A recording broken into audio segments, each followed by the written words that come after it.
Rock and roll. You can tell by my clothes. I get high as fuck every day. I think I'm seeing a UFO.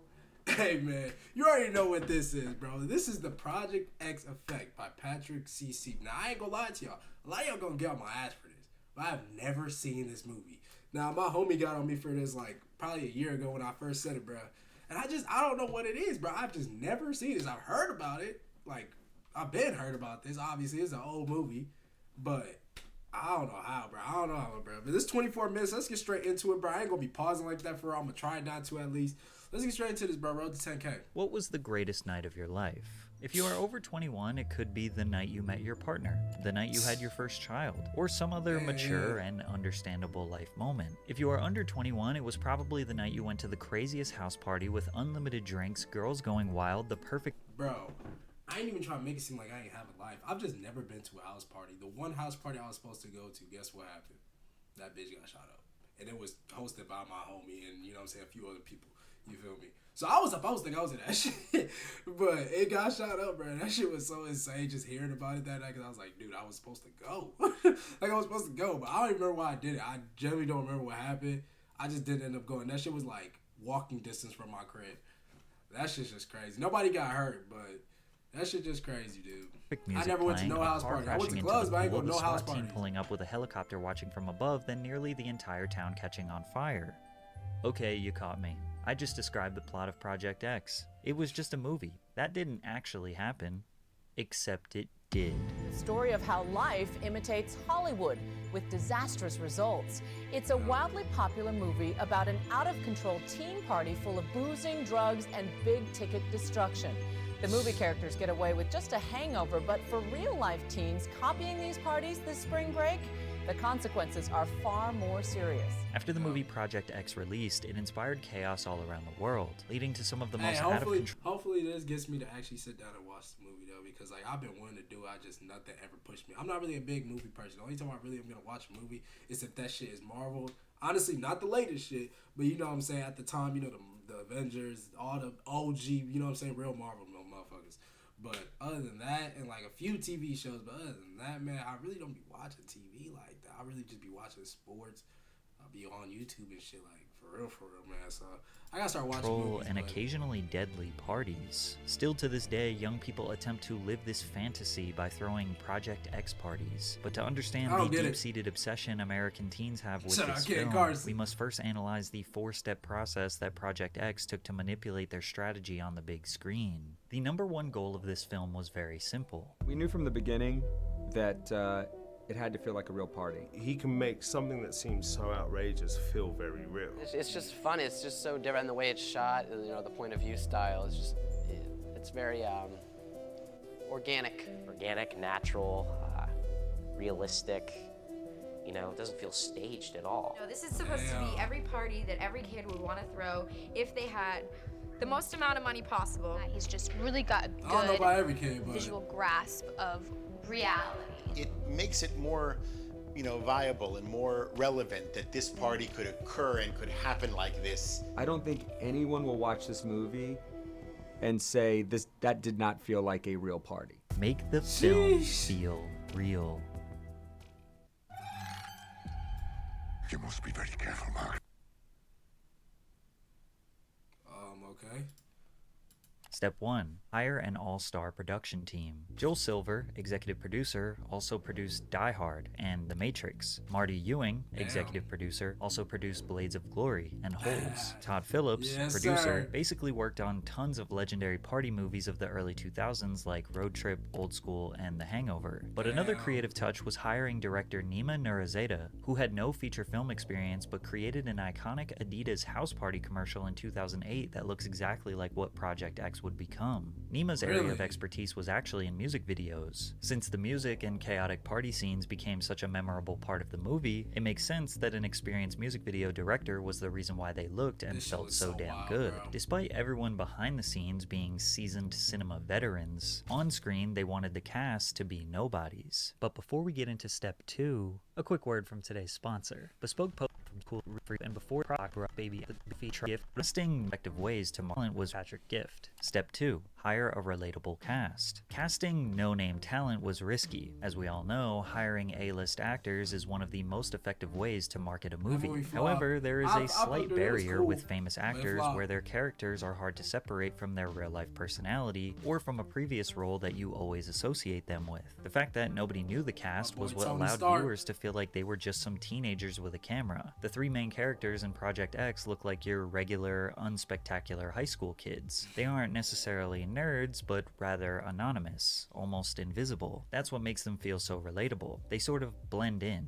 just like most of the people you went to high school with. Even the high school they filmed in is depressing, outdated, and prison-like, which is extremely accurate to American schools. To find inexperienced actors, the casting directors created open auditions on the website projectxopencall.com. The header on the site let people know the movie was created by the same producer as The Hangover, which was a $277 million box office smash hit. People were asked to submit a 3-minute audition video with the following guidelines. Tell us your most embarrassing story. Tell us your craziest party story. Tell us about your riskiest or most daring thing you've ever done. If you wanted to impress someone at a club, show us how you would dance. Or show us the one thing that you do that makes your friends laugh. After sifting through tens of thousands of submissions, they were able to discover one of their leads, Jonathan Daniel Brown, otherwise known as JB. The other 2 leads, Thomas Mann and Oliver Cooper, were found through traditional casting. Thomas had acted in 1 movie previously, and Oliver had no previous acting experience, which is surprising because many people felt that his performance carried the energy throughout the film. What up, my lovely females? This is your boy Costa, your host for the evening. Behind me is Thomas Cub's house.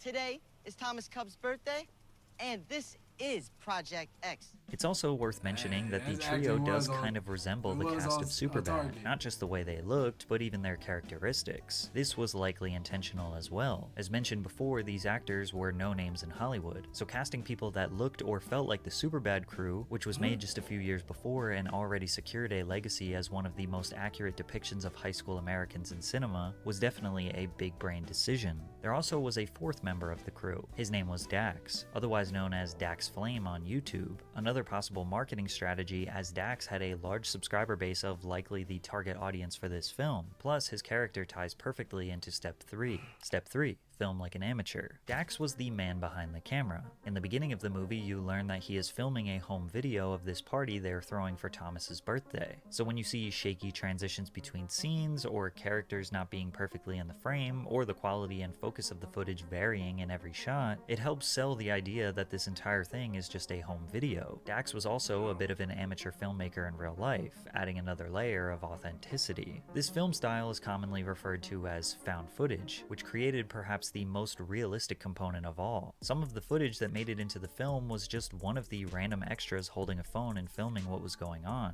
The production crew passed out camera phones, Blackberries, and handycams to the partygoers. Their vision being if a party this wild actually happened, many of the attendees would pull out their phones and film the chaos. The production crew thought it would be extremely difficult to make. Did they film, like, obviously maybe not the whole movie, but like, I mean, I don't know, but I'm assuming maybe they just filmed the party scene in one take in like one day. You feel me? Like, I'm assuming they did it like that, because there's no way they had a party 2 different days in a row. You know what I'm saying?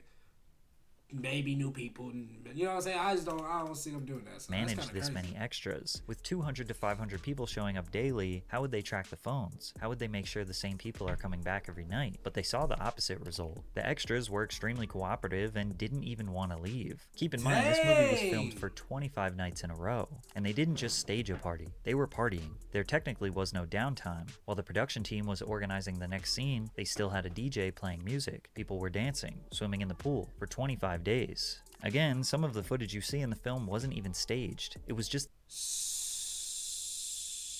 showers, brushing your teeth, eating. Anything else besides partying? Like, no way they partied for 25 days straight. I ain't believing it. The extras filming themselves actually partying. And what is a party? without the music. Step 4. Create the perfect soundtrack. The first song you hear in the movie is We Want Some P*** by 2 Live Crew. Does it get any more lit than that? This film is jam-packed full of music. It basically never stops because, well, when does music ever stop at a party? The music supervisor hired for this film was Gabe Hilfer, who creates soundtracks on roughly 5 to 7 major films every year. He's an expert, so when they told him the goal was to make it realistic, he executed perfectly. When he was asked about his vision for the soundtrack, he mentioned 2 major goals. One was to keep it authentic and make it feel like what these kids might really be listening to. And then 2 was to escalate the party and get into the heads of the kids and bridge the gaps between what they're listening to and the emotional feelings you're looking to have the audience feel as well. However, it's not exactly a versatile soundtrack. It's mostly hip-hop bangers that were released in the early 2010s like Trouble on My Mind by Pusha T and Blow Up by J. Cole, mixed in with classics like The Next Episode by Dre and Snoop as well as Nasty by Nas. But there are 2 EDM remixes that have been cemented in history as the Songs of Project X. Any party that existed after this film was released would not be complete if these 2 songs were not played. Pursuit of Happiness, the Steve Aoki remix, and Heads Will Roll, the A-Track remix. These songs were strategically placed at a moment where the producers wanted to fully immerse the viewer into the climax of the night. At these moments, the plot doesn't matter. There is no dialogue. You're basically just watching a music video. These songs would go on to represent when your buzz is perfect, or your high is in the manageable sweet spot. The Heads Will Roll remix helped put DJ and producer A-Track in the spotlight. He immediately started booking larger venues and tours. Funny enough, he never made any money from the song. That Project X money must have stayed for Oh a no, long I time. make nothing on Heads Will Roll. That's a flat fee, remix fee. I got paid a very small amount in 2009. You know, how many shows did he get on? Yeah, Exactly. right. Exactly. I mean, it would be nice because I heard it's triple platinum. After this calculated 4-step process making this film feel as real as possible, it released in March of 2012 and was a certified smash hit, grossing $100 million worldwide. Critics pretty much universally hated the movie, with publications like NPR calling it a nasty, nasty piece of work. However, there was a point brought up by many critics that was definitely true, and they kinda predicted the future. Todd McCarthy from The Hollywood Reporter wrote, "The wrap-up does not spare the boys, and Thomas in particular, of life-changing consequences for their delinquency, but a certain self-justifying feel-good impulse compels the filmmakers to imply that, even if they do nothing further of note in their lives, they'll always have this." And Patrick Gamble from Cineview had a very similar opinion. What's most repugnant about Project X is its utter lack of moral consciousness, with the overriding message being that such disregard for property and community deserves little more than a slap on the wrist. At first glance, these reviews come off as old people yelling at teenagers for having fun, but they are accurate here. After the SWAT team comes in, the town catches on fire, and everyone escapes the party running for their lives, the trio get abundant news coverage, become legends at their high school, resulting in a standing ovation from classmates. Thomas is still able to get the girl that loves him, and they showed just a quick still of the consequences he faced, which were disturbing the peace,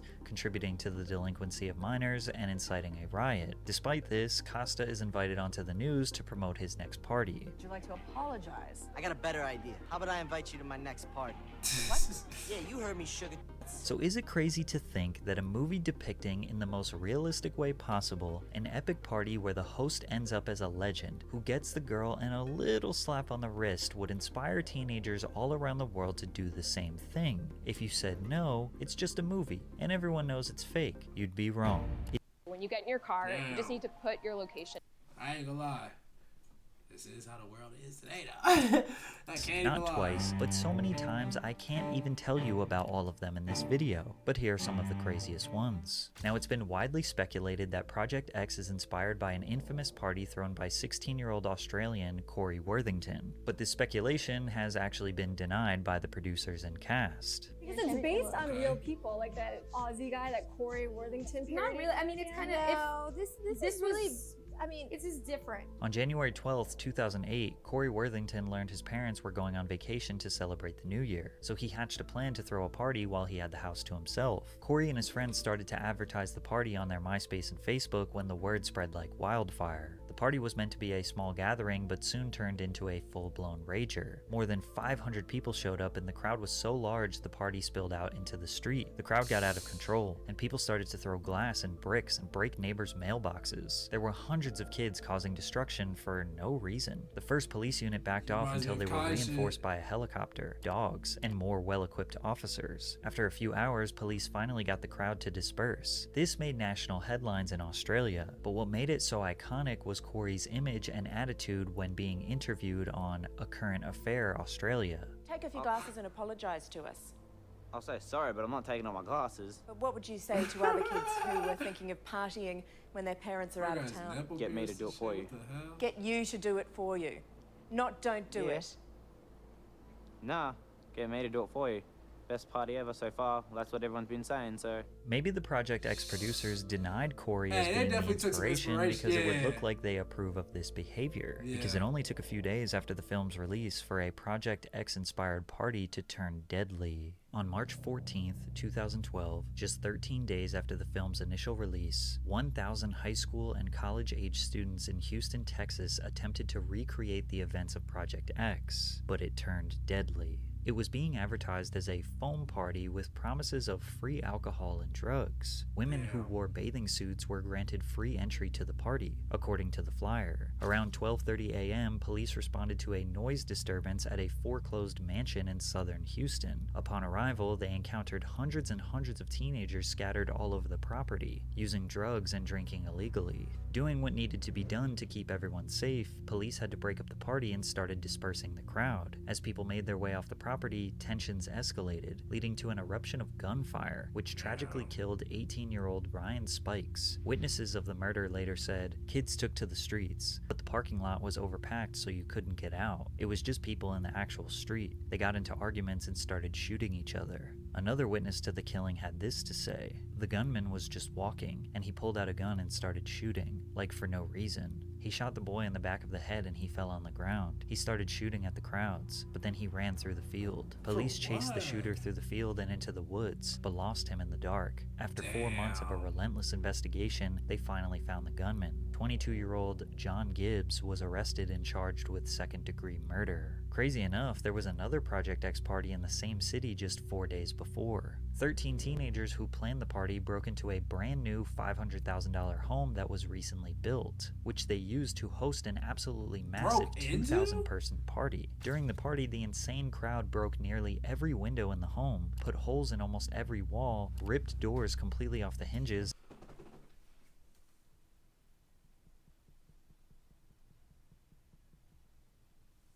Tell me how this makes sense. So you guys broke into a new home. Didn't think any neighbors. You didn't think nobody was gonna say anything. Gotta use this.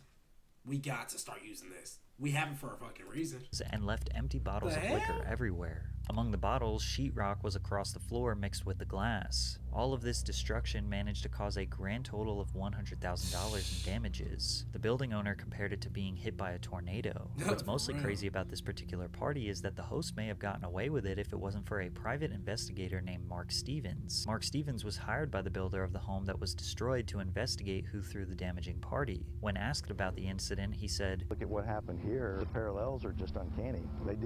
It was a copycat. They did everything they saw in the movie." The day after the party, Mark came back to the home to investigate, and at the time, Mark noticed another empty mansion down the street was having a party. Suspecting it was the same host, Mark called the police, and the group of 13 responsible for setting up the original party were taken into custody. When they asked why they did it, they simply said Project X. But on the exact same night chaos ensued in Houston, Calgary, Canada nearly witnessed the same disaster. Calgary high schooler Hunter Mills tweeted that Project Chris, a Project X-style party, would be hosted at his buddy Chris Morey's house. Hashtag Project Chris went viral on Twitter, trending in Australia, Asia, and the Middle East. Luckily, the party was called off due to an overwhelming amount of interest, but it actually ended up getting moved to a new location, a bar. And eventually about 200 people showed up to this bar, but the venue had to close for the night because they couldn't handle the overwhelming amount of people. But while being interviewed on the local news, Hunter Mills showed up in a custom t-shirt with the hashtag Project Chris printed on the front. This was not the last time a hashtag would lead to a party's downfall.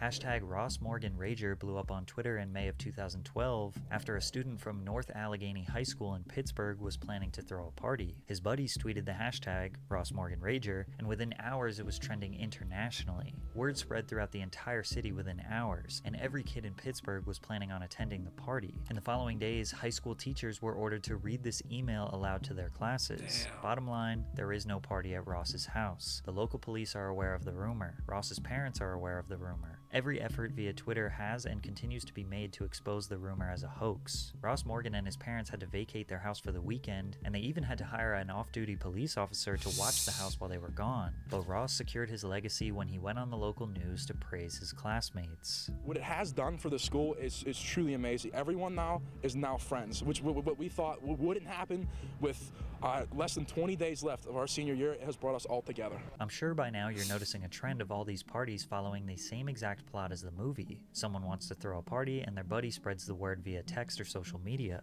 Then it gets out of hand. But the key part is getting on the local news afterwards, just like the movie, to certify your legacy. However, for this Utah teen, her interview on the news wasn't celebratory because her party led to 5 people being gunned down. In March of 2012, 16-year-old Destiny McCubbin's parents were going out of town and she decided to take the opportunity to host a party. She was quoted saying she wanted the party to be like Project X. The North Salt Lake City, Utah teen said goodbye to her parents on Friday night and she invited around 50 people to her house. The thing is, like, the people that, I guess they really weren't taking shit serious like that because the people at the time, bro, if you really sat there while you were telling your parents, like, bye, you would be, like, thinking, like, damn, bro, this is my last time I could possibly see them.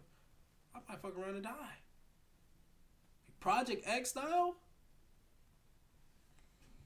Then 170 showed up. Neighbors complained, but only asking her to keep the noise down. Little did Destiny know, members of the Norteños gang showed up at her party. Their rivals, the Eastside Longos, heard the Norteños were at the party and decided to confront them. Destiny tried her best to prevent the situation from escalating, and when she opened the front door to ask them to leave, things nearly got deadly. And as soon as I opened the door, they just started shooting. This guy just started shooting and it hit me in the foot. As Destiny sat on the floor bleeding profusely from her foot, she said, "I was just in shock. I couldn't believe what was going on. And everybody was running. It was all my fault. I shouldn't have thrown this stupid party." 3 of the victims were treated at the hospital and released shortly afterwards, but a 4th person was more seriously injured. Evan Ward, a 19-year-old, was shot in the throat but miraculously survived. A month later, Clearfield City Police announced that they had arrested 2 shooters, 19-year-old Mark Anthony Pisana, a Norteños gang member, and a 15-year-old boy who was a Eastside Longos gang member. However, the closest anyone ever came to replicating Project X was called Project P, which took place in Macosa County, Michigan, and ended with the most memorable post-party interview of them all. 2,000?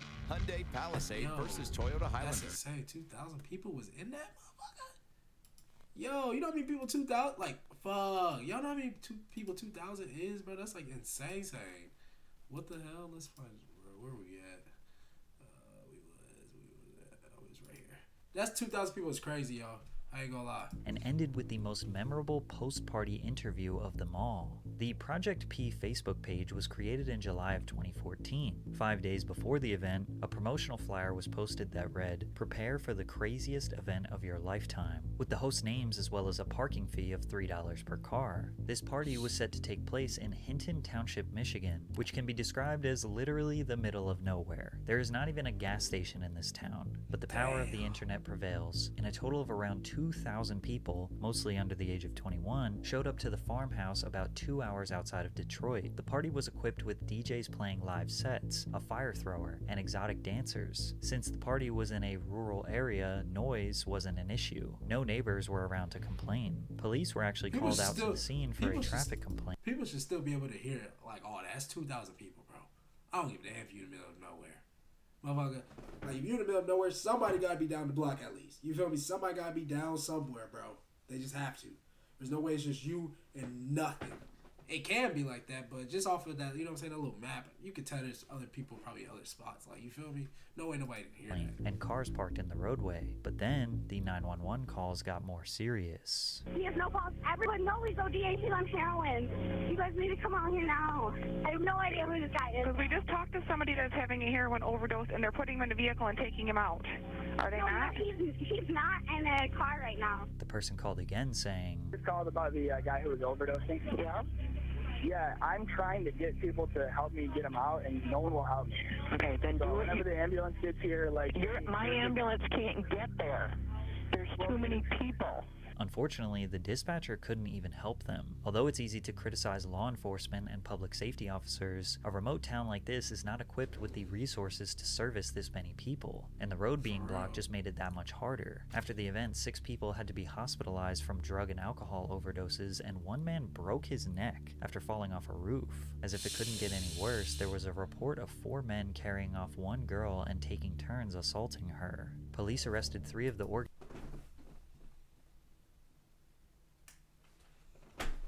organizers named Daniel Mincer, the birthday boy, Brittany Johnson, the social media promoter, and James Taylor, the homeowner. In the state of Michigan, they have what is called a social host liability law. The law states anyone who provides or sells alcohol to a minor can be held criminally liable. However, they can also be held civilly liable. If a minor who was served alcohol causes someone's injury or death, the person who served them can be held responsible for compensating the injured for their damages. So if someone leaving the party as a drunk driver smashes their car into someone's home, the host of the party can be criminally charged. Sheesh. Also, another law that actually landed the 3 in custody was that they were collecting money for parking and serving alcohol. When you collect money and serve alcohol without a liquor license, that is a crime in Macosa County, Michigan. Despite all the repercussions the host faced, he did not seem to care at all. I didn't force anything down anybody's throat.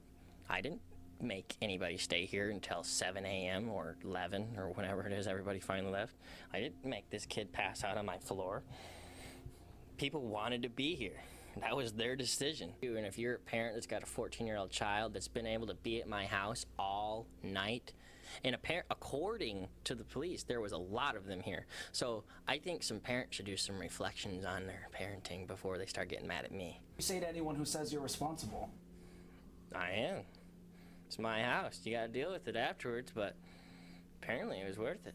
And just like in the movie, he received nothing but a slap on the wrist. After taking a plea deal, he does not have a felony on his record. He just has to perform 80 hours of community service. Our expectations for the morality and decision-making skills of teenagers are way too high. Teenagers are easily manipulated and often make mistakes. Now, is Project X to blame for these parties? Probably. But the media outlets are just as guilty. These news outlets spend all of their time comparing the parties to the movies and love pointing their moral superiority finger at the kids. But clearly they never finished watching the film, because they still fell into the trap of inviting the teenage host onto the news. And the reason they invite the host on is because they need to. They profit off delinquency, crime, and hide it under the guise of it being news. But in reality, they want this stuff to happen so they can boost their ratings and make money. These kids throwing these parties are clearly not trying to hurt anyone, nor are they trying to cause chaos. But their dumb teenage brain told them that this will make them a legend. And for a lot of them, it kinda worked, because their post-party interview on the local news cements them in history as one of the most epic party throwers of all time.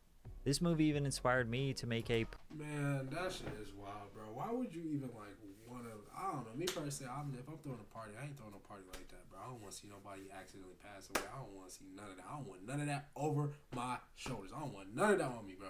I'm sorry. Hey, bro, that was interesting, bro. I actually am about to watch this movie, bro, because this shit was actually mad, like...